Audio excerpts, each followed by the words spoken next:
A 2 kilómetros de la línea de costa siria, en el mar de Tartus y a una profundidad de 32 metros, se descubrieron los restos de un importante naufragio. A cierta distancia, parecía tratarse de una formación rocosa, pero tras una inspección más atenta, podían verse formas características. A pesar de estar incrustadas de arena y de algas, se podían distinguir las formas de unos jarros. Los cuerpos amplios de las vasijas con delgados cuellos de 2 asas sugerían que podían ser ánforas, el equivalente antiguo de los recipientes de plástico que se utilizaban para transportar bienes de consumo tales como el vino, el aceite de oliva y el grano. Su gran abundancia hacía suponer que bajo ellas yacía un barco. Si se encontraba, podría conseguirse un mayor conocimiento de estos lugares y de la naturaleza del primitivo comercio marítimo.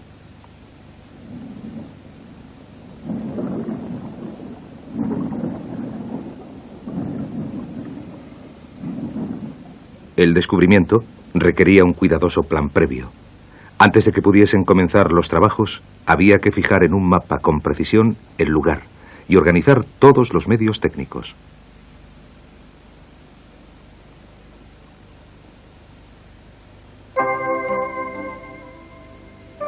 Los vínculos comerciales entre China y el Mediterráneo existían desde tiempos tan remotos como el año 2000 a.C.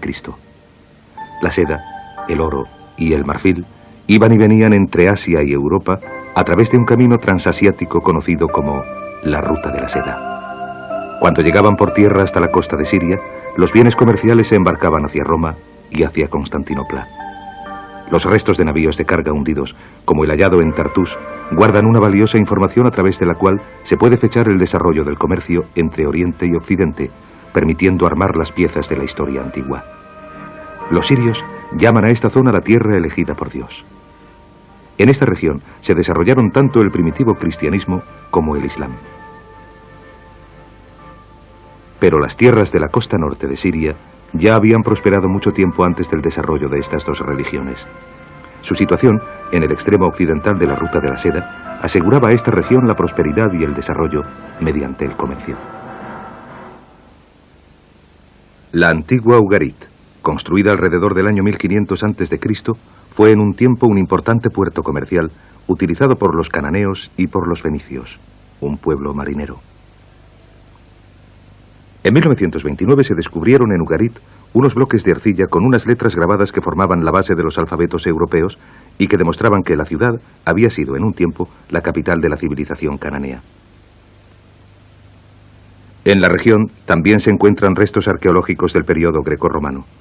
Gracias a operaciones comerciales de éxito, el gobernante griego Seleuco financió la construcción de la ciudad y la llamó Apamea, en honor de su esposa. Aún se elevan unas esbeltas columnas a lo largo de una vía pública que en tiempos tenía 2 kilómetros de longitud. La virtuosa arquitectura típica del periodo grecorromano da testimonio del éxito de las civilizaciones que florecieron gracias al primitivo comercio entre Oriente y Occidente. Los antiguos sistemas comerciales siguen sobreviviendo en la Siria del norte. En Alepo, a 100 kilómetros al sur de la frontera turca, a diario se reúnen grandes rebaños de ovejas y cabras para llevarlos al mercado.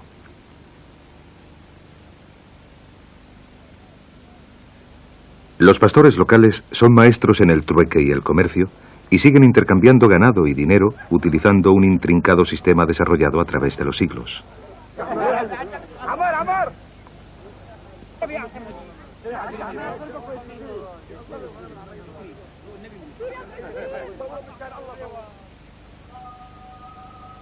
Alepo aparece en el Viejo Testamento como la ciudad en la que se detuvo Abraham en su viaje de Ur a Hebrón.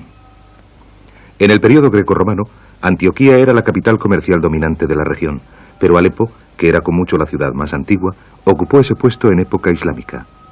La ciudad floreció bajo el dominio musulmán desde el año 700 hasta el 1200. Los comerciantes que viajaban hacia el norte desde Asia, India y Persia descansaban en Alepo antes de seguir por tierra hasta Turquía o por mar al norte de África y al sur de Europa. En el siglo XVII, Khan al-Basir construyó en la ciudad un caravanserai muy elaborado. Esta versión antigua de un hotel internacional atraía a los comerciantes y proporcionaba riqueza a la ciudad. Al atravesar las murallas de la ciudad, los visitantes pagaban un impuesto y todos los tratos comerciales que se realizasen a partir de entonces estaban también sujetos a una tasa. La situación de Alepo, en el extremo occidental del tramo de la Ruta de la Seda conocido como la Gran Ruta del Desierto, además de sus fáciles accesos a Europa y África, tanto por tierra como por mar, la convirtieron en la capital de una vasta región comercial. Los florecientes mercados de la ciudad testimonian aún hoy en día toda aquella tradición.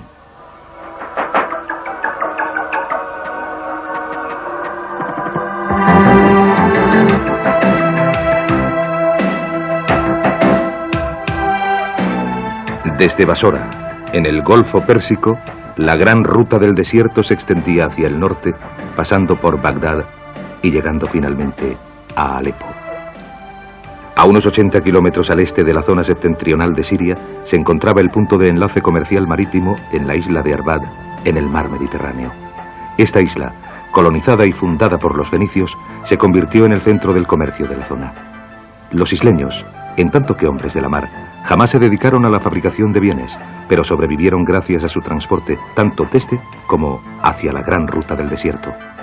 Puesto que Siria no cuenta con un puerto natural, los habitantes de Arbad prosperaron gracias al comercio y más adelante establecieron sus propios reinos en Sidón y en Biblos. La importancia estratégica de la isla la convirtió en centro de incontables batallas, especialmente entre los musulmanes y los cruzados en el siglo XII. La muy fortificada ciudad comerció en un tiempo con seda china, incienso y oro. Hoy día está poblada por los descendientes de las gentes de Arbad, que siguen sobreviviendo gracias a sus conocimientos del mar, de la pesca y de la tradicional forma de construir los barcos. Tal y como han averiguado los descubrimientos arqueológicos, el diseño de barcos con casco de madera en esta región ha cambiado muy poco a lo largo de más de 2000 años. Y los fabricantes locales de barcos dicen que los suyos son los mejores del Mediterráneo oriental. Alrededor de la isla se han descubierto muchos vínculos con el pasado, y entre los objetos encontrados ha habido alguna rareza histórica.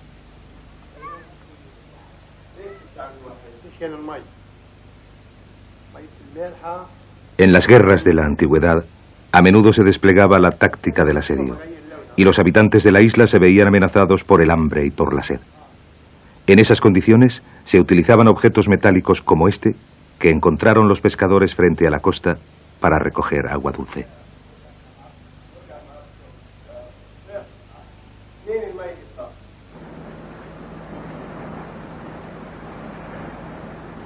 Los pescadores locales conocen una fuente de agua dulce, inusual pero vital, que se encuentra frente a las orillas de la isla desde hace siglos. A 20 metros por debajo de la superficie del mar, un río subterráneo descarga agua dulce en el lecho marino.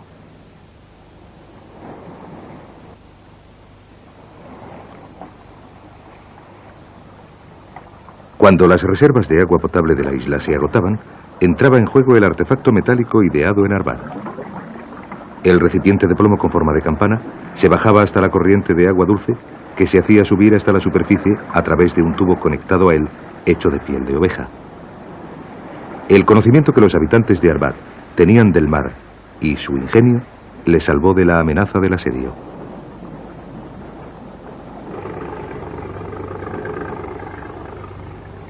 En el verano de 1985 comenzó la investigación alrededor de las ánforas hundidas en el mar de Tartus.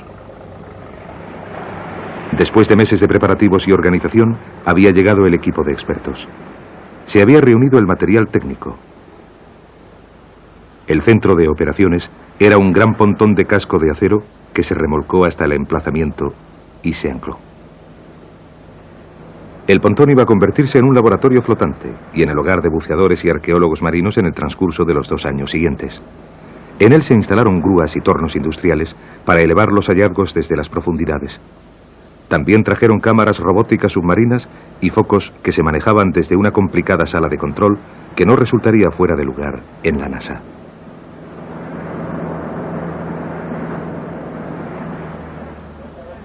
Había que construir para la tripulación salas de descompresión, habitáculos y cocinas.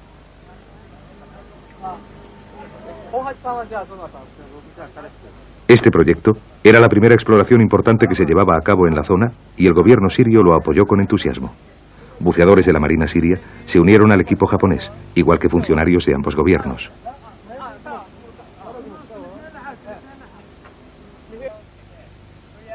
La difícil tarea de coordinar la operación multinacional con los problemas derivados de la barrera del lenguaje y de las diferencias culturales estuvo en manos del doctor Shozo Tanabe, del Instituto Cultural de Kioto, en Japón. Quiero ver en qué estado se encuentran los restos. Yo no los he visto, así que estoy ansioso esperando que las cámaras submarinas de televisión bajen lo antes posible.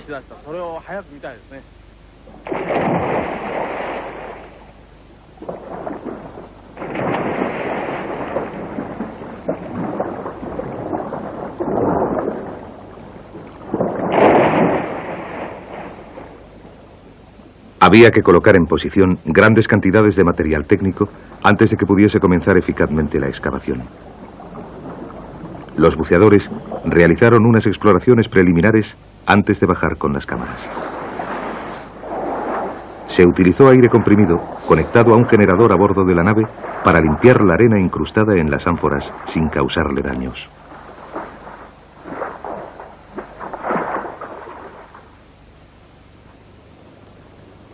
A una profundidad de más de 30 metros, el trabajo a mano era muy difícil.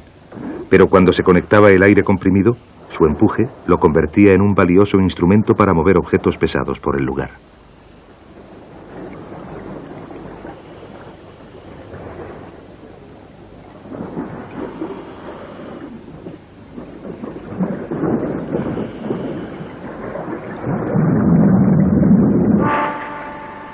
A bordo del barco se realizaron las comprobaciones finales de las importantísimas cámaras y luces submarinas antes de hacerlas descender a la posición indicada.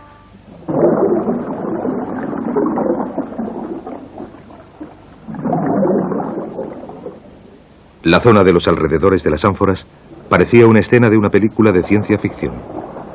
En las aguas de color azul oscuro, los buceadores parecían más bien astronautas trabajando en una estación espacial que miembros de una excavación arqueológica.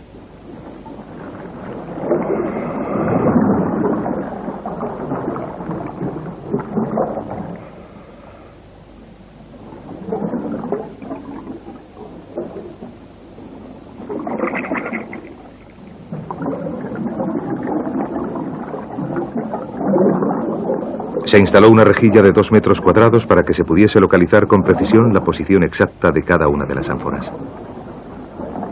Siguiendo los procedimientos de las excavaciones arqueológicas terrestres, a continuación se trazó un mapa muy preciso.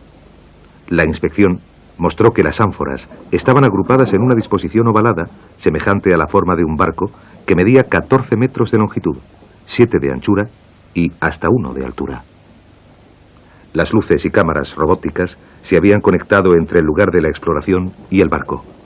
Con los mapas trazados y con los expertos pudiendo tener visión desde la sala de control, la excavación ya podía empezar.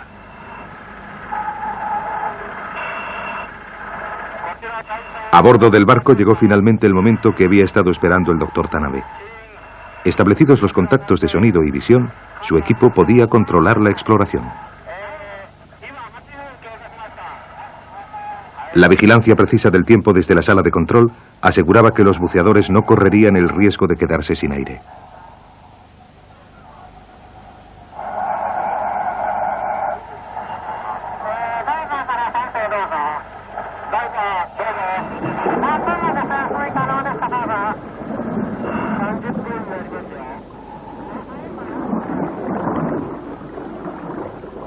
Bajo el agua, el equipo de submarinistas supervisó el descenso del pesado equipo de ascensión que se utilizaría para subir las ánforas desde las profundidades y para servir como niveles de descompresión para los buceadores al volver a la superficie.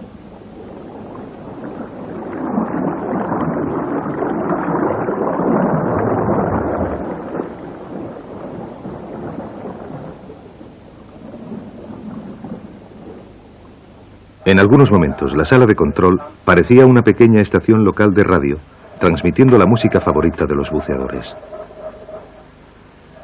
A 30 metros, los buceadores solo podían trabajar por turnos de 2 periodos de 20 minutos diarios. A esas profundidades, la presión exige que los buceadores respiren un aire 4 veces más comprimido que en la superficie. Si subiesen a la superficie demasiado deprisa, el aire comprimido se expandiría violentamente dentro de la sangre, produciendo a menudo una muerte muy dolorosa.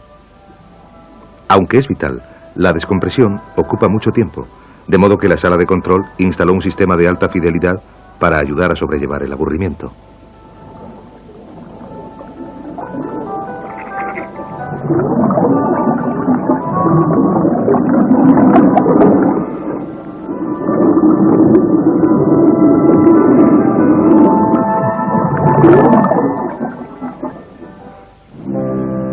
La importancia estratégica de la región la ha convertido en escenario de actividades militares hasta hoy en día. Los navíos de la Marina siria patrullan las aguas a 40 kilómetros al norte de Beirut. Y al oeste, el conflicto irano-iraquí sigue hirviendo tras 7 años de guerra que ha costado más de 1 millón de muertos.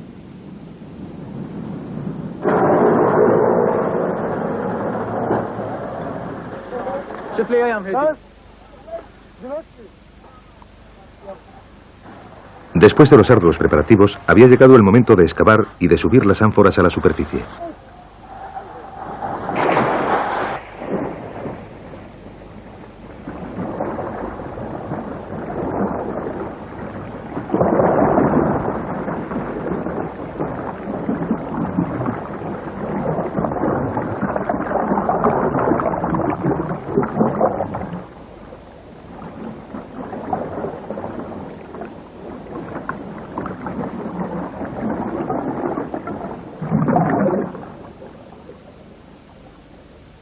La capa superior de ánforas había sido gravemente erosionada a lo largo de los años. Muchas se habían roto y habían sido dispersadas por las mareas, pero debajo de ellas algunas permanecían intactas.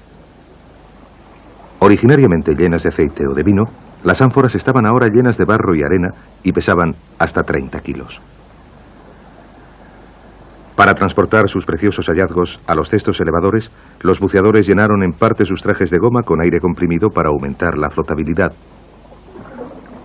En la primera capa solamente se habían marcado más de 1000 piezas que se rescatarían, pero ya resultaba claro que los restos del barco estarían probablemente debajo de las ánforas, por lo que el ritmo de trabajo se aceleró.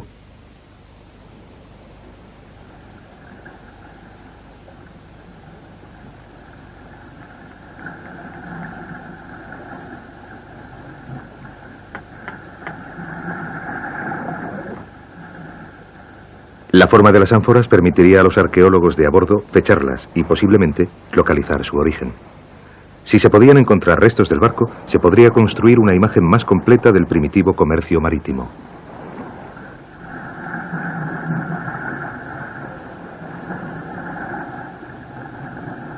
En esta zona del Mediterráneo, las condiciones climáticas y las fuertes mareas limitan a agosto y septiembre los meses en que la inmersión es segura, por lo que era esencial un trabajo rápido.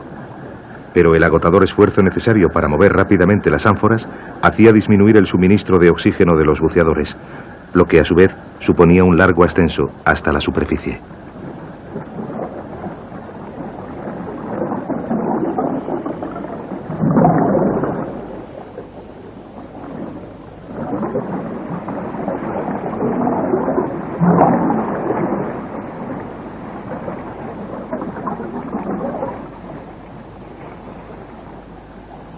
Al cabo de 50 días, se subieron las primeras muestras de ánforas completas, marcando el final del proyecto de inmersión del año.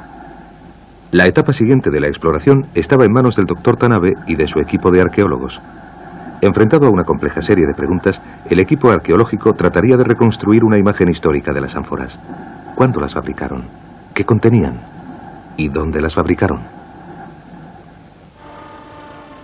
Tras estar siglos sobre el lecho marino, las ánforas fueron izadas fuera del agua y resultó aparente enseguida que todas tenían la misma forma, lo que hacía pensar que habían sido fabricadas en el mismo lugar.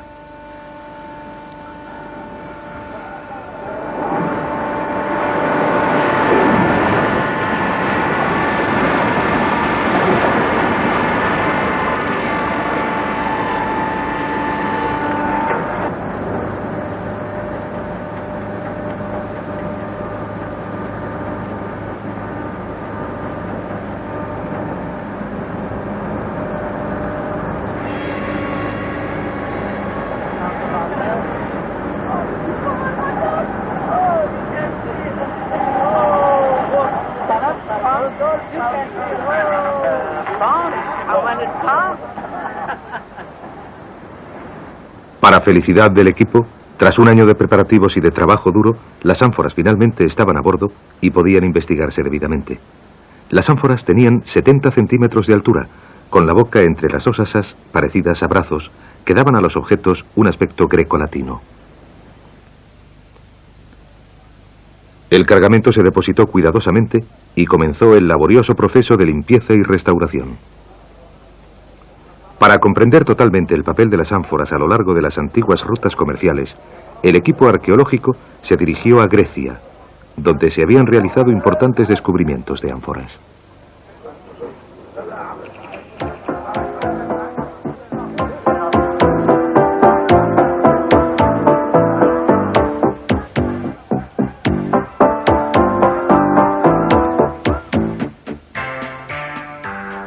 La historia del comercio marítimo data de las épocas míticas. La isla de Santorini, en el mar Egeo, era un floreciente puerto comercial en tiempos tan remotos como el año 2000 a.C., cuando la civilización minoica dominaba la región. En el siglo V a.C., una potente erupción volcánica creó un mar interior en la isla y produjo un maremoto tan grande que anegó la costa egea y prácticamente arrasó la civilización minoica de la noche a la mañana. Akrotiri, en el sur de Santorini, fue descubierta hace menos de 30 años. Igual que las ruinas de Pompeya en Italia, Akrotiri se ha conservado muy bien bajo las cenizas volcánicas.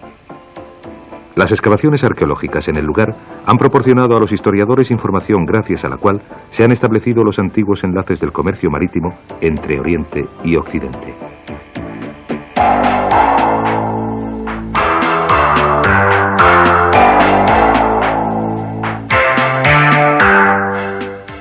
Continúa la investigación y se han desenterrado calles enteras y casas bien conservadas.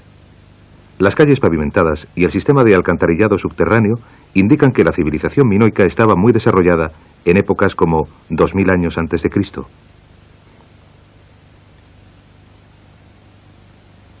Las ánforas que había junto a las puertas y en las cocinas nos muestran cómo las vasijas formaban parte de la vida cotidiana de la época.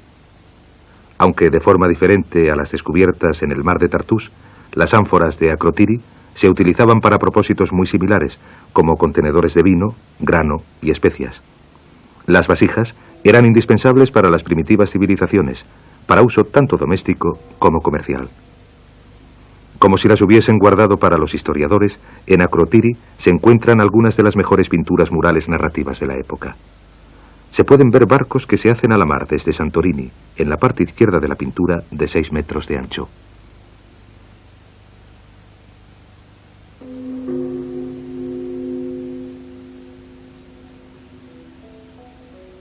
La gran flota incluía tanto barcos de vela como de remos, y el viaje aparecía como una gran empresa.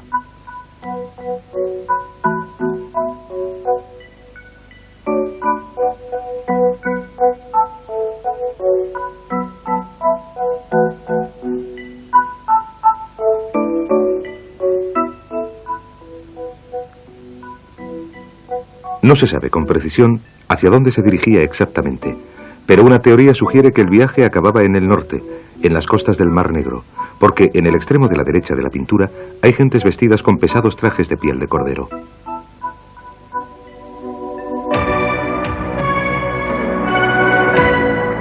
Los marineros de más éxito de los tiempos precristianos fueron los romanos. Su influencia se esparció a través del Mediterráneo, del Oriente Próximo, de las costas centrales de Europa y del norte de África. En el Museo Bal de Túnez, un mosaico romano representa el mito del mar que nos muestra al dios Baco a bordo de un buque de guerra desde el cual transformaba a los piratas en inofensivos delfines. En la época de los mitos, el viaje marítimo era una empresa peligrosa, con las amenazas de monstruos, piratas y apariciones. El emperador Julio César está representado resistiendo a la tentación de las sirenas que tratan de atraer a su flota hacia una costa rocosa. En el museo también se exhiben unos platos fabricados en Grecia antes del nacimiento de Cristo. Las ánforas eran un símbolo común de riqueza y abundancia y se utilizaban para decorar piezas cerámicas en el periodo grecorromano.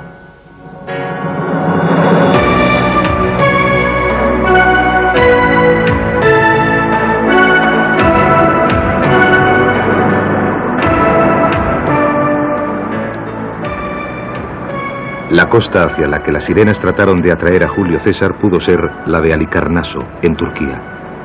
Conocida desde hace siglos como cementerio de barcos, la zona se ha convertido desde entonces en un importante centro para la arqueología marina.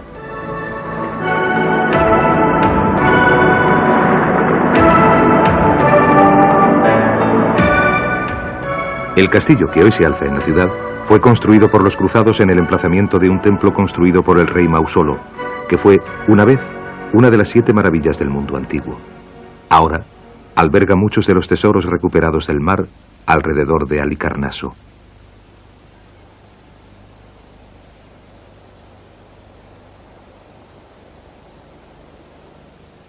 Entre las cosas encontradas, hay una extensa serie de ánforas que van desde la Edad de Bronce hasta el periodo bizantino. El doctor Tanabe y su equipo llegaron al museo con la esperanza de comparar sus descubrimientos del mar de Tartús con los de Halicarnaso.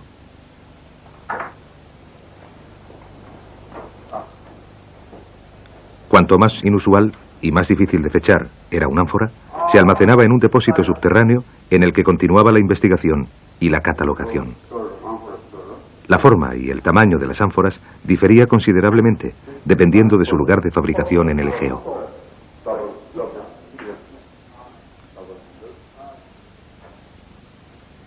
Un éxito parcial recibió a los arqueólogos japoneses cuando una ánfora como la suya fue hallada, pero su historia no podía fijarse con exactitud.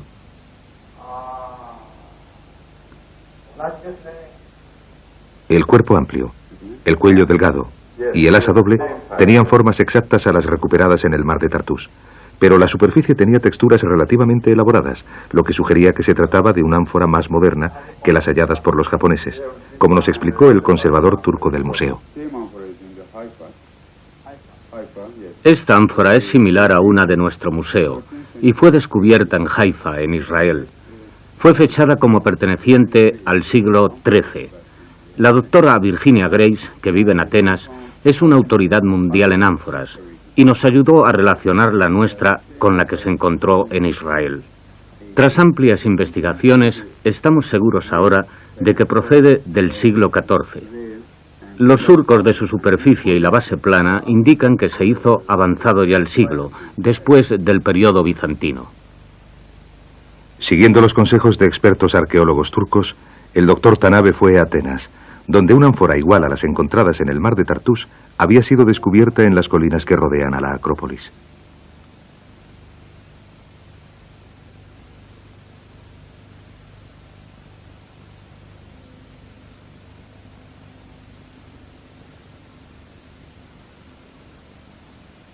El Museo del Ágora de Atenas alberga la mejor colección de artefactos griegos del mundo, y entre estos hay una amplia serie de ánforas y, lo que era muy importante para el doctor Tanabe, una selección de asas marcadas. La inscripción de los fragmentos indica dónde fueron fabricadas las ánforas.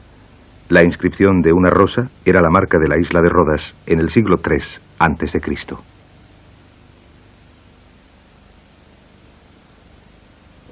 El dibujo de una ánfora era la señal de producción bizantina en los siglos VI o VII.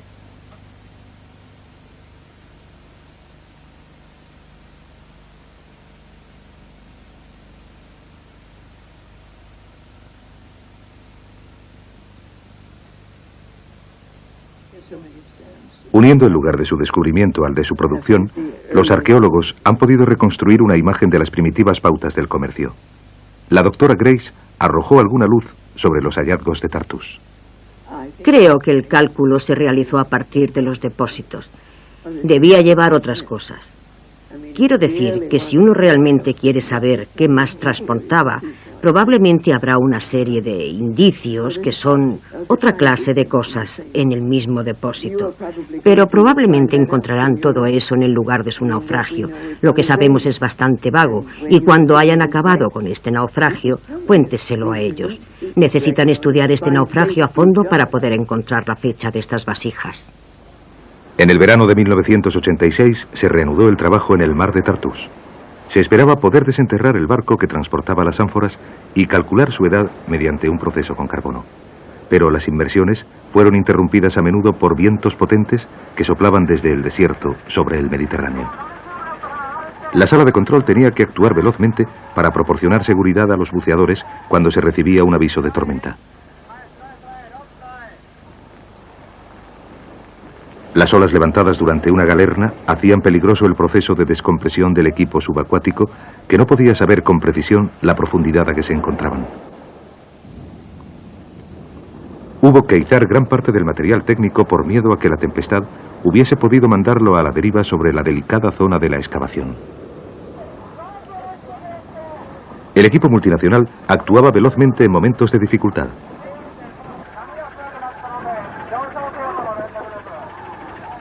Con los buceadores a salvo en la superficie, la tarea de subirlos a bordo se veía estorbada por el oleaje.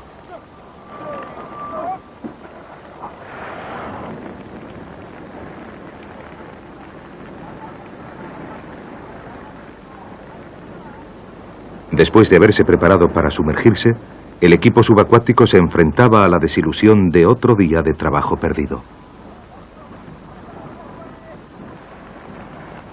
El delicado material técnico sobre la borda tenía que protegerse de la lluvia torrencial.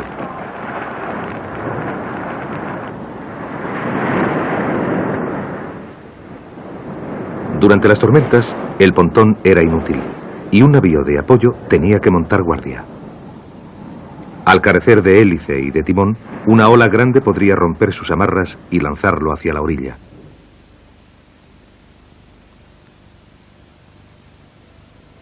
Las tormentas se fueron tan rápidamente como vinieron, y el trabajo se realizó bien durante septiembre.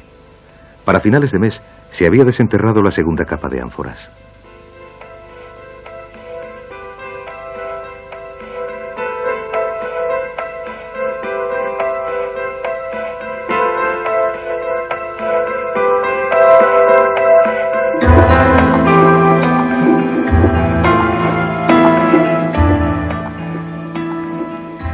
Casi todas las ánforas estaban intactas, y entre ellas había pedazos del barco de madera que las había transportado. Este fue el periodo más excitante para el equipo arqueológico de a bordo, que esperaba que se descubrieran otros objetos a medida que continuaba la excavación. Si se encontraban artículos personales pertenecientes a la tripulación, entonces el proceso de fechar el viaje y de comprender su finalidad resultaría más fácil.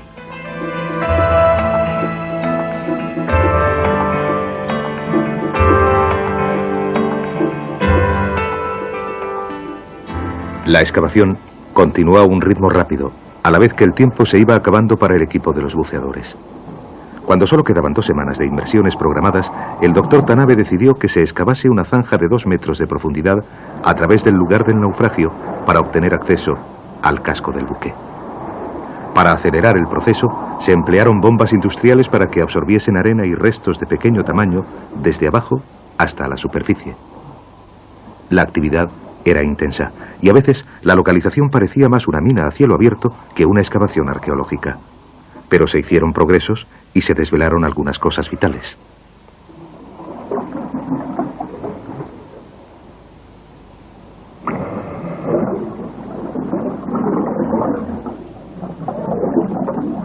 Unos fragmentos del ancla, retorcidos bajo el peso de las ánforas, demostraron ser útiles cuando se calculó el tamaño total de la nave.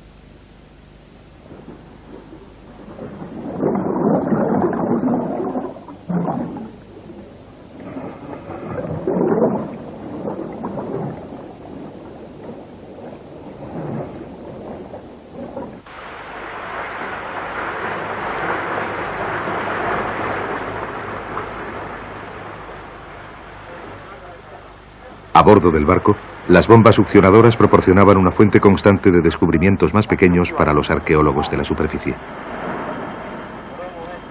El doctor Tanabe estuvo encantado cuando empezaron a aparecer objetos de madera de debajo de las ánforas. Una pieza de forma oblonga tenía lo que parecía ser un orificio para un clavo, lo que confirmaba que se trataba de una pieza de la estructura. Los suaves discos eran los tapones, y se esperaba que mediante ellos se podrían encontrar rastros de los contenidos de las ánforas.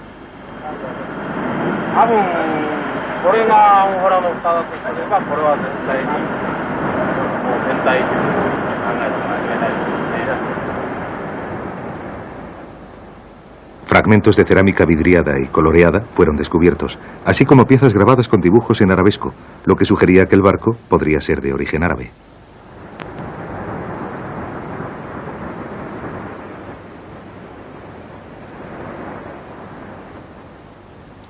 Algunos de los hallazgos se enviaron inmediatamente a Japón para datarlos mediante el proceso del carbono. Se esperaba que los resultados darían al equipo arqueológico una información adicional mientras aún seguía en la localización.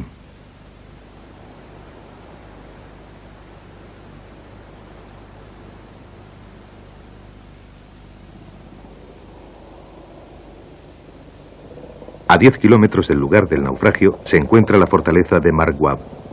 Fue construida por los musulmanes en el siglo XI y en el siglo XII fue ocupada por cristianos cruzados que le añadieron una torre vigía y unas murallas para repeler los ataques. Pero en 1285, el corto reinado de los cruzados había terminado al conseguir el sultán Baybars capturar la fortaleza a los francos.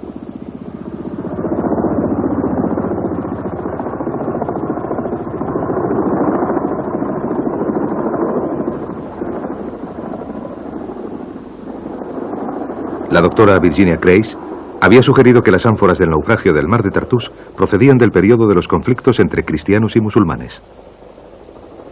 Los primeros resultados del proceso de datación en Japón reafirmaban esta teoría.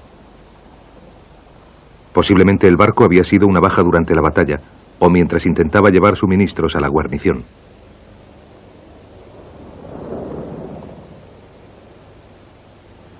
En el mar de Tartús se incrementaron los esfuerzos para desenterrar el armazón del barco.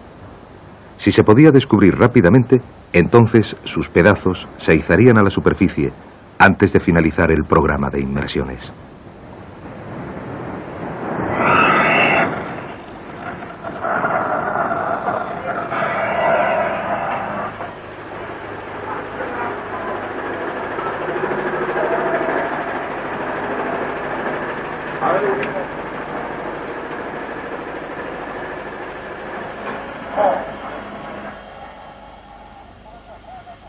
El 13 de septiembre, en la sala de control, se recibió el mensaje que habían estado esperando. La estructura principal de la nave había sido puesta al descubierto.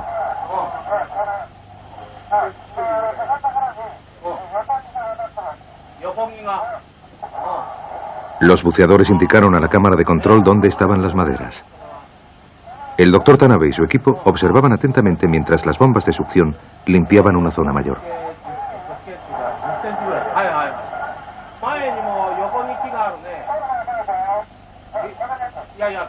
Después de 2 años de exploración, empezaba a emerger lentamente.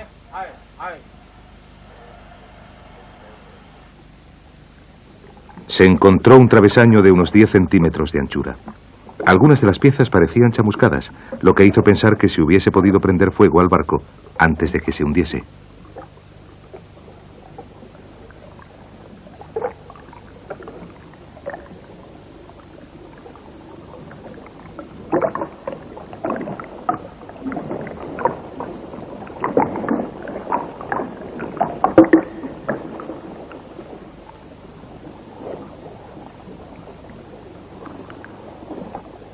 Después de siglos en el lecho marino, la madera se había vuelto extremadamente suave y frágil.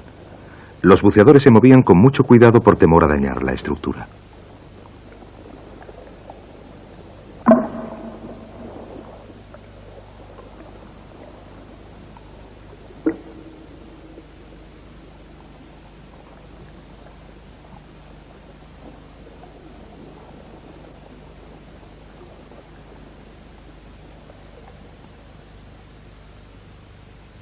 Poco a poco, el trazado del barco se fue haciendo aparente. Se encontraron partes de la quilla y de los costados. Los travesaños encajaban perfectamente en el trazado general.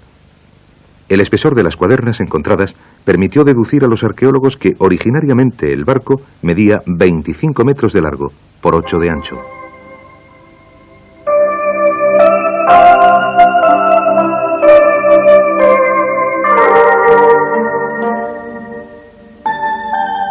Las pruebas recogidas sugerían que el barco era un gran navío de carga de origen bizantino del siglo X. Había permanecido relativamente intacto con el cargamento de ánforas cuidadosamente ordenado a ambos lados de la partición. Los 5.000 artículos recuperados del naufragio lo convirtieron en los restos más abundantes jamás encontrados en esta región.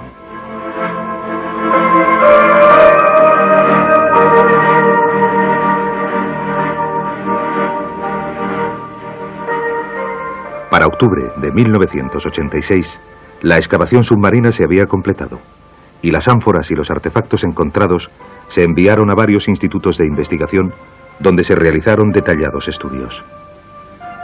Se esperaba encontrar algún indicio de los contenidos de las ánforas.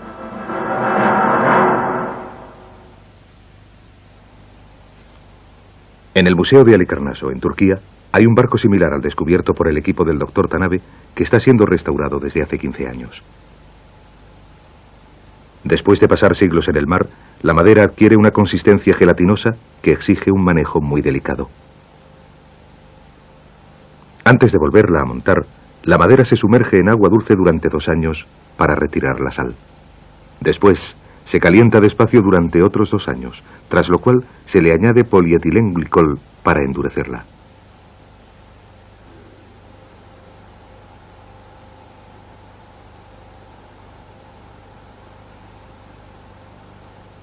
Se recuperaron más de 3.000 piezas entre los restos del naufragio, y cada una de ellas se volvió a colocar cuidadosamente en su posición original. El enorme rompecabezas tuvo ocupado al equipo durante más de 2 años.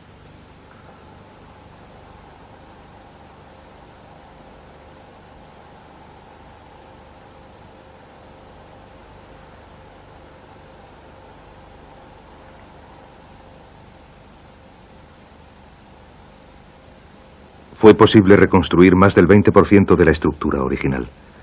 Se espera que el descubrimiento del mar de Tartús sea incluso más exacto, aunque este también requerirá muchos años de esmerada restauración.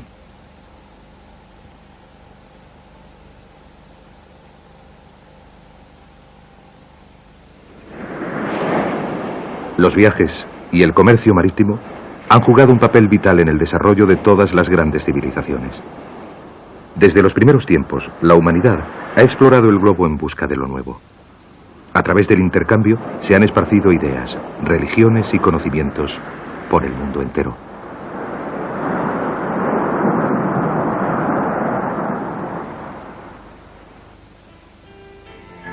Los douks árabes fueron los primeros en enlazar por mar Oriente y Occidente. Su soberbio diseño ha cambiado poco desde que los primeros comerciantes, empujados por los vientos monzones, navegaron a lo largo del mar de Arabia hacia India y el lejano Oriente. Su conocimiento de las matemáticas y de la astronomía permitió a los árabes viajar grandes distancias en mar abierto. Para los primeros viajeros, un viaje a través de un océano era el equivalente de una exploración espacial en el siglo XX y requería una gran experiencia técnica. Hasta que Vasco de Gama descubrió la ruta hacia el este por el Cabo de Buena Esperanza en el siglo XV, el Mar de Arabia y el Golfo Pérsico eran los principales vínculos para la navegación entre Europa y Asia. A lo largo de estas rutas se transportaba jade, porcelana y oro. La demanda de bienes de consumo como estos era muy grande y el mar se utilizó para transportarlos en grandes cantidades entre los 2 continentes.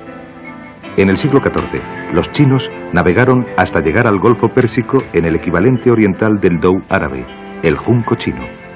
Los vínculos comerciales se establecieron entre Oriente y Occidente hace más de 3.000 años. El monopolio de China en la producción de la seda fortaleció la relación. La ruta terrestre a través de la cual la transportaban se conoció como la Ruta de la Seda. Pero se sabe que grandes cantidades de artículos valiosos, como el incienso y la porcelana, se transportaban por mar durante el mismo periodo. Nosotros partimos de Roma hacia China para recrear un viaje que hemos llamado la Ruta de la Seda por mar.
A 2 kilómetros de la línea de costa siria, en el mar de Tartus y a una profundidad de 32 metros, se descubrieron los restos de un importante naufragio. A cierta distancia, parecía tratarse de una formación rocosa, pero tras una inspección más atenta podían verse formas características. A pesar de estar incrustadas de arena y de algas, se podían distinguir las formas de unos jarros. Los cuerpos amplios de las vasijas con delgados cuellos de 2 asas sugerían que podían ser ánforas, el equivalente antiguo de los recipientes de plástico que se utilizaban para transportar bienes de consumo tales como el vino, el aceite de oliva y el grano. Su gran abundancia hacía suponer que bajo ellas yacía un barco. Si se encontraba, podría conseguirse un mayor conocimiento de estos lugares y de la naturaleza del primitivo comercio marítimo.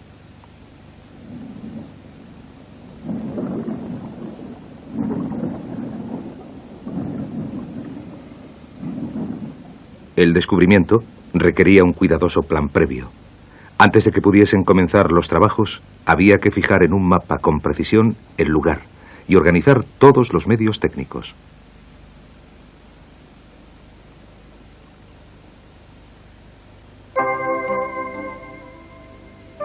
Los vínculos comerciales entre China y el Mediterráneo existían desde tiempos tan remotos como el año 2000 a.C. La seda, el oro y el marfil iban y venían entre Asia y Europa a través de un camino transasiático conocido como la Ruta de la Seda. Cuando llegaban por tierra hasta la costa de Siria, los bienes comerciales se embarcaban hacia Roma y hacia Constantinopla. Los restos de navíos de carga hundidos, como el hallado en Tartus, guardan una valiosa información a través de la cual se puede fechar el desarrollo del comercio entre Oriente y Occidente, permitiendo armar las piezas de la historia antigua. Los sirios llaman a esta zona la tierra elegida por Dios. En esta región se desarrollaron tanto el primitivo cristianismo como el islam. Pero las tierras de la costa norte de Siria ya habían prosperado mucho tiempo antes del desarrollo de estas dos religiones. Su situación, en el extremo occidental de la Ruta de la Seda, aseguraba a esta región la prosperidad y el desarrollo mediante el comercio. La antigua Ugarit, construida alrededor del año 1500 a.C., fue en un tiempo un importante puerto comercial utilizado por los cananeos y por los fenicios, un pueblo marinero. En 1929 se descubrieron en Ugarit unos bloques de arcilla con unas letras grabadas que formaban la base de los alfabetos europeos y que demostraban que la ciudad había sido en un tiempo la capital de la civilización cananea. En la región también se encuentran restos arqueológicos del periodo grecorromano. Gracias a operaciones comerciales de éxito, el gobernante griego Seleuco financió la construcción de la ciudad y la llamó Apamea, en honor de su esposa. Aún se elevan unas esbeltas columnas a lo largo de una vía pública que en tiempos tenía 2 kilómetros de longitud. La virtuosa arquitectura típica del periodo grecorromano da testimonio del éxito de las civilizaciones que florecieron gracias al primitivo comercio entre Oriente y Occidente. Los antiguos sistemas comerciales siguen sobreviviendo en la Siria del norte. En Alepo, a 100 kilómetros al sur de la frontera turca, a diario se reúnen grandes rebaños de ovejas y cabras para llevarlos al mercado.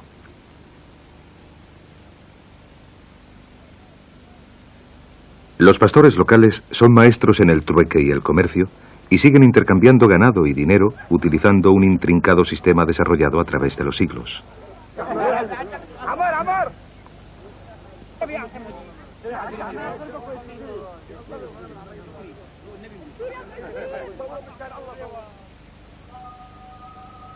Alepo aparece en el talón una rejilla de 2 metros cuadrados para que se pudiese localizar con precisión la posición exacta de cada una de las ánforas. Siguiendo los procedimientos de las excavaciones arqueológicas terrestres, a continuación se trazó un mapa muy preciso.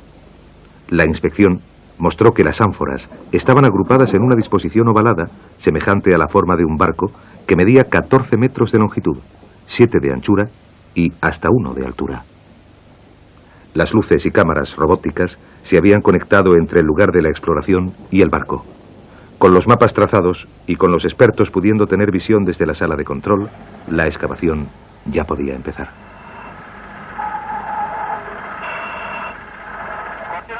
A bordo del barco llegó finalmente el momento que había estado esperando el doctor Tanabe.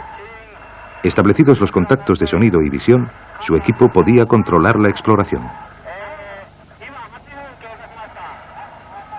La vigilancia precisa del tiempo desde la sala de control aseguraba que los buceadores no correrían el riesgo de quedarse sin aire.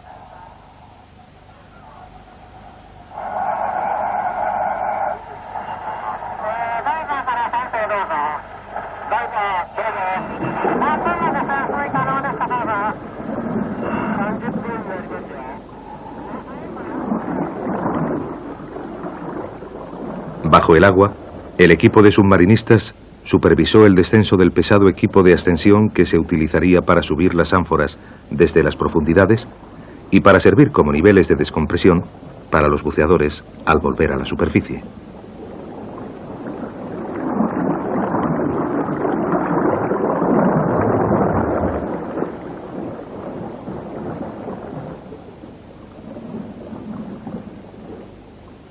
En algunos momentos, la sala de control parecía una pequeña estación local de radio, transmitiendo la música favorita de los buceadores.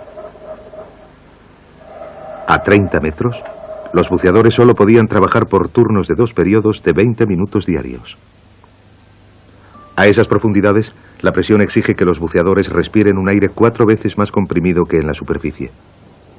Si subiesen a la superficie demasiado deprisa, el aire comprimido se expandiría violentamente dentro de la sangre, produciendo a menudo una muerte muy dolorosa. Aunque es vital, la descompresión ocupa mucho tiempo, de modo que la sala de control instaló un sistema de alta fidelidad para ayudar a sobrellevar el aburrimiento.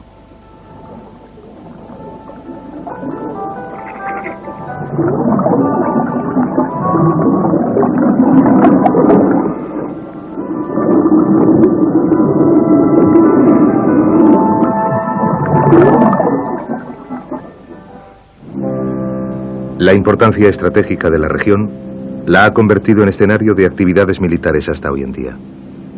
Los navíos de la Marina siria patrullan las aguas a 40 kilómetros al norte de Beirut. Y al oeste, el conflicto irano-iraquí sigue hirviendo tras 7 años de guerra que ha costado más de 1 millón de muertos.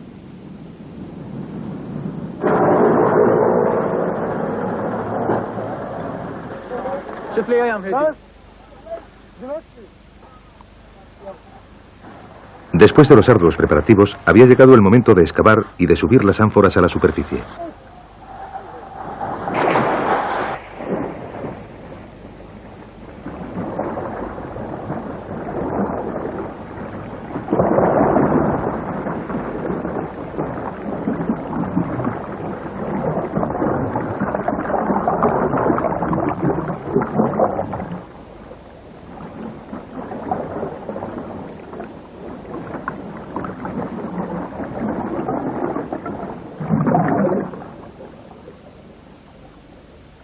La capa superior de ánforas había sido gravemente erosionada a lo largo de los años.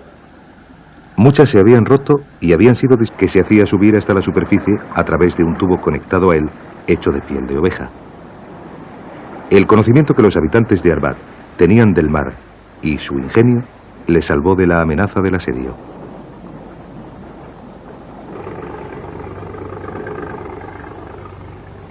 En el verano de 1985 comenzó la investigación alrededor de las ánforas hundidas en el mar de Tartus. Después de meses de preparativos y organización, había llegado el equipo de expertos. Se había reunido el material técnico. El centro de operaciones era un gran pontón de casco de acero que se remolcó hasta el emplazamiento y se ancló. El pontón iba a convertirse en un laboratorio flotante y en el hogar de buceadores y arqueólogos marinos en el transcurso de los 2 años siguientes. En él se instalaron grúas y tornos industriales para elevar los hallazgos desde las profundidades. También trajeron cámaras robóticas submarinas y focos que se manejaban desde una complicada sala de control que no resultaría fuera de lugar en la NASA.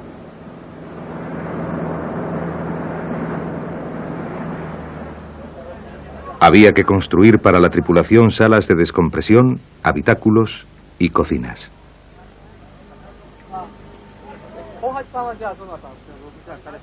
Este proyecto era la primera exploración importante que se llevaba a cabo en la zona y el gobierno sirio lo apoyó con entusiasmo. Buceadores de la Marina siria se unieron al equipo japonés, igual que funcionarios de ambos gobiernos.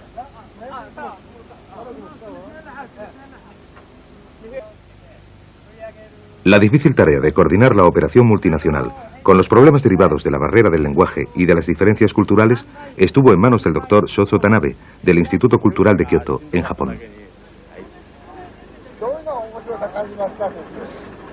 Quiero ver en qué estado se encuentran los restos. Yo no los he visto, así que estoy ansioso esperando que las cámaras submarinas de televisión bajen lo antes posible.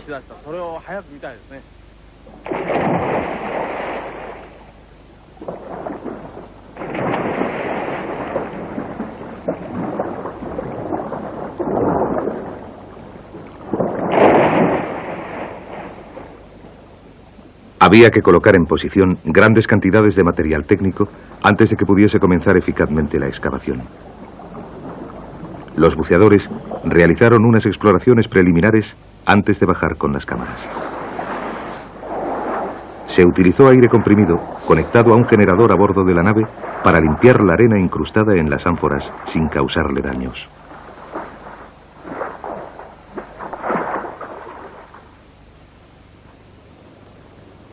A una profundidad de más de 30 metros, el trabajo a mano era muy difícil. Pero cuando se conectaba el aire comprimido, su empuje lo convertía en un valioso instrumento para mover objetos pesados por el lugar.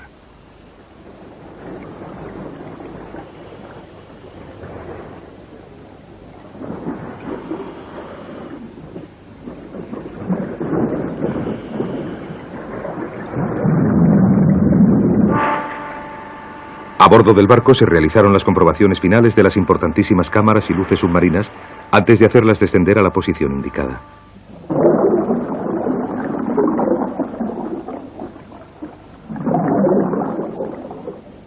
La zona de los alrededores de las ánforas parecía una escena de una película de ciencia ficción. En las aguas de color azul oscuro, los buceadores parecían más bien astronautas trabajando en una estación espacial que miembros de una excavación arqueológica.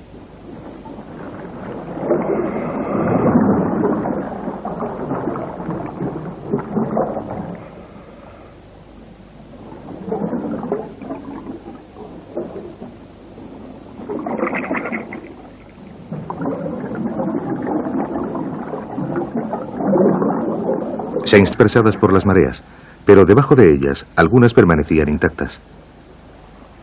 Originariamente llenas de aceite o de vino, las ánforas estaban ahora llenas de barro y arena y pesaban hasta 30 kilos.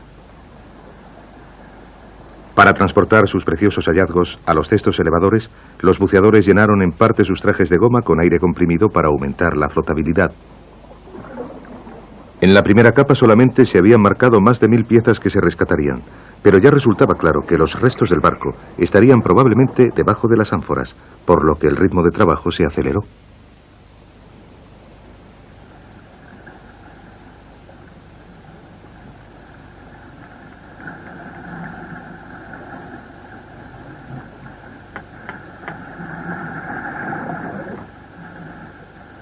La forma de las ánforas permitiría a los arqueólogos de a bordo fecharlas y posiblemente localizar su origen.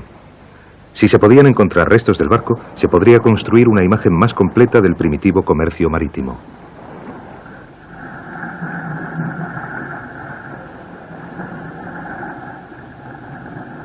En esta zona del Mediterráneo, las condiciones climáticas y las fuertes mareas limitan a agosto y septiembre los meses en que la inmersión es segura, por lo que era esencial un trabajo rápido. Pero el agotador esfuerzo necesario para mover rápidamente las ánforas hacía disminuir el suministro de oxígeno de los buceadores, lo que a su vez suponía un largo ascenso hasta la superficie.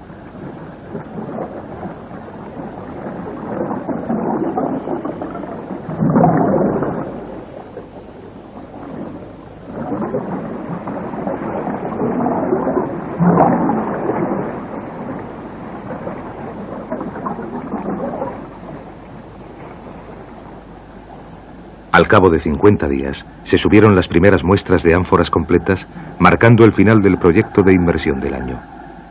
La etapa siguiente de la exploración estaba en manos del doctor Tanabe y de su equipo de arqueólogos. Enfrentado a una compleja serie de preguntas, el equipo arqueológico trataría de reconstruir una imagen histórica de las ánforas. ¿Cuándo las fabricaron? ¿Qué contenían? ¿Y dónde las fabricaron? Tras estar siglos sobre el lecho marino, las ánforas fueron izadas fuera del agua y resultó aparente enseguida que todas tenían la misma forma, lo que hacía pensar que habían sido fabricadas en el mismo lugar.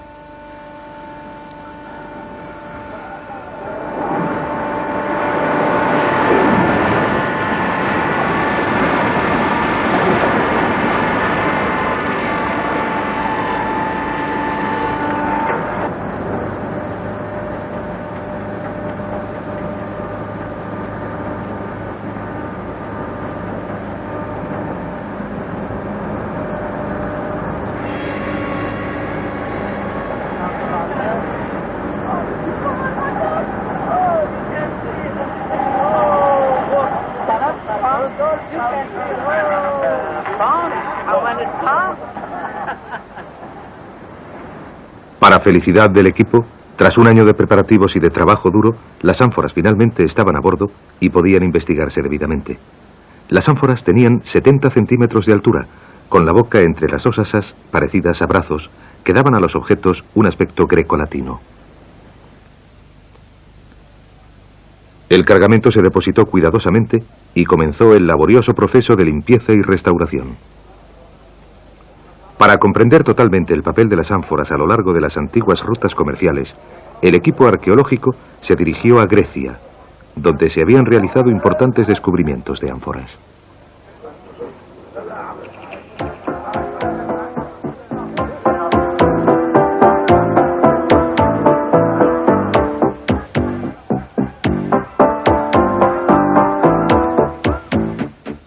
El Viejo Testamento como la ciudad en la que se detuvo Abraham en su viaje de Ur a Hebrón.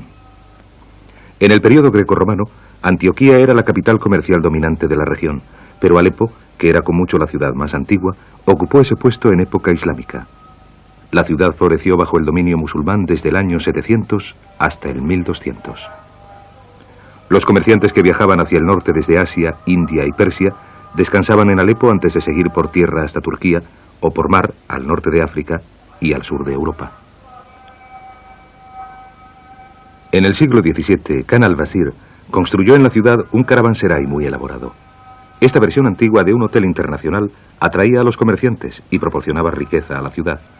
Al atravesar las murallas de la ciudad, los visitantes pagaban un impuesto y todos los tratos comerciales que se realizasen a partir de entonces estaban también sujetos a una tasa. La situación de Alepo, en el extremo occidental del tramo de la Ruta de la Seda conocido como la Gran Ruta del Desierto, además de sus fáciles accesos a Europa y África, tanto por tierra como por mar, la convirtieron en la capital de una vasta región comercial. Los florecientes mercados de la ciudad testimonian aún hoy en día toda aquella tradición.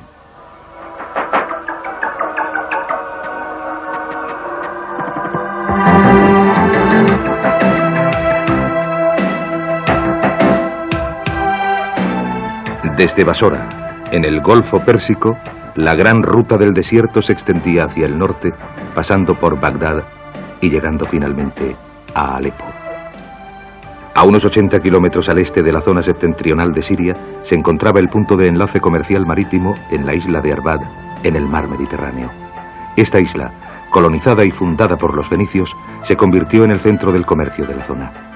Los isleños, en tanto que hombres de la mar, jamás se dedicaron a la fabricación de bienes, pero sobrevivieron gracias a su transporte, tanto desde como hacia la gran ruta del desierto. Puesto que Siria no cuenta con un puerto natural, los habitantes de Arbad prosperaron gracias al comercio y más adelante establecieron sus propios reinos en Sidón y en Biblos. La importancia estratégica de la isla la convirtió en centro de incontables batallas, especialmente entre los musulmanes y los cruzados en el siglo XII.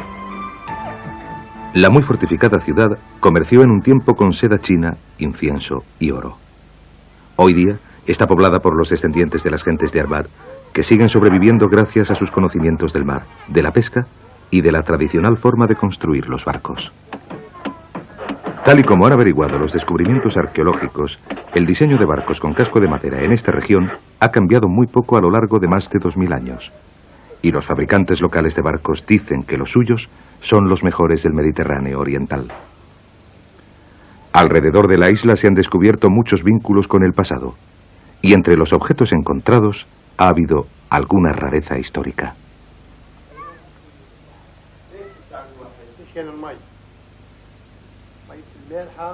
En las guerras de la antigüedad, A menudo se desplegaba la táctica del asedio, y los habitantes de la isla se veían amenazados por el hambre y por la sed.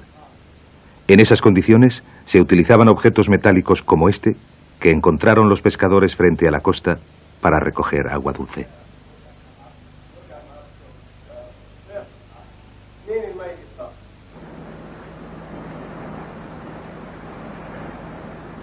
Los pescadores locales conocen una fuente de agua dulce, inusual pero vital, que se encuentra frente a las orillas de la isla desde hace siglos. A 20 metros por debajo de la superficie del mar, un río subterráneo descarga agua dulce en el lecho marino.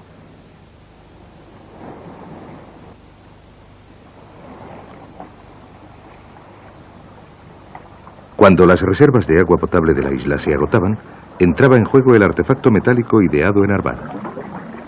El recipiente de plomo con forma de campana se bajaba hasta la corriente de agua dulce